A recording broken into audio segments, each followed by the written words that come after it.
त्रिभुज कोई भी हो, चाहे वो समकोण हो, समद्विबाहु हो, समत्रिबाहु हो, कोई भी त्रिभुज हो, उसके जो तीन कोण होते हैं उन तीनों कोणों का योग हमेशा 180 अंश होता है। इसका अंदर का अंतःकोण बोलते इसलिए त्रिभुज के तीनों अंतःकोणों का योग कितना होता है 180। ठीक है ना। ये तीनों कोण अलग अलग भी हों, तीनों एक जैसे भी हों, दो एक जैसे हों, एक अलग हो, तीनों कोणों को जब भी जोड़ेंगे योग कितना आएगा 180 अंश। अगर हमारा त्रिभुज समद्विबाहु है, कैसा है समद्विबाहु, दो भुजाएं बराबर हैं, तो दो कोण तो हो जाएंगे बराबर, और तीसरा जो कोण होगा उसको मिला के जब भी जोड़ेंगे तो योग कितना आएगा 180 अंश। अब इसमें समद्विबाहु में एक प्रमेय है, मतलब जो विशेषता है वो क्या है, यदि ये दो भुजाएं बराबर हैं तो इनके सामने के कोण बराबर होंगे। तो सबसे पहले देख लें किस भुजा के सामने कौन सा कोण होता है, या किस कोण के सामने कौन सी भुजा होती है। ये जो ये कोण है इसके सामने की भुजा ये बीसी कहलाती है।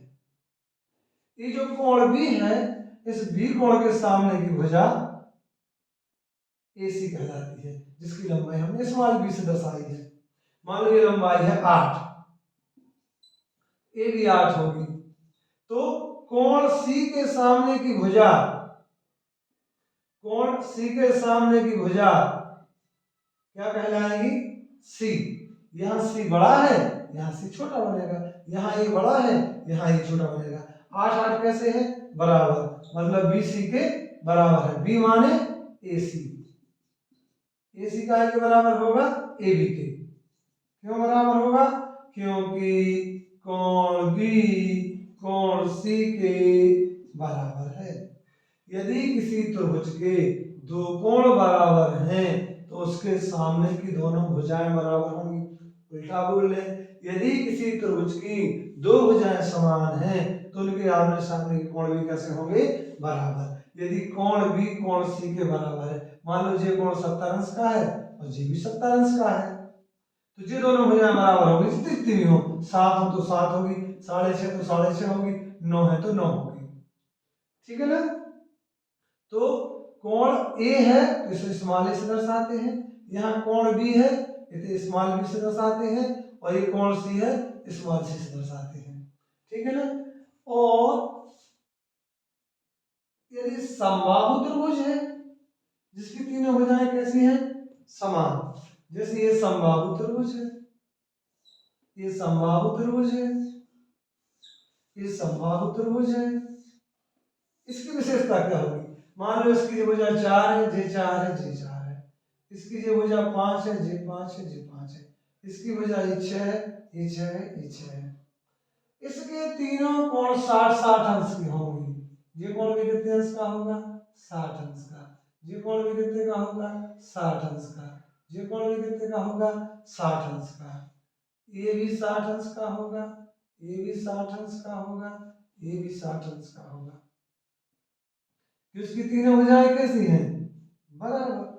यदि हम एक इतना बड़ा त्रिभुज बनाएं जिसकी ये भुजा मान लो 11 है, जे 11 है, जे 11 है, तो भी ये कोण कितने अंश का होगा 60 अंश का। अब बच्चे कहेंगे सर भुजा बढ़ती जा रही है कोण नहीं बढ़ रहा है, तो बेटा आसान है, हमने एक लाइन ऐसे खींची और यहाँ पर हमने एक 60 अंश का कोण बनाया, हमने दूसरी एक लाइन खींची, यहाँ हमने 60 अंश का कोण बनाया। ठीक है ना। हमने एक तीसरी लाइन खींची और यहाँ एक 60 अंश का कोण बनाया। यदि हम इसको मिलाएंगे तो भी ये कितने का है 60 अंश का। अब ये 60 अंश का है,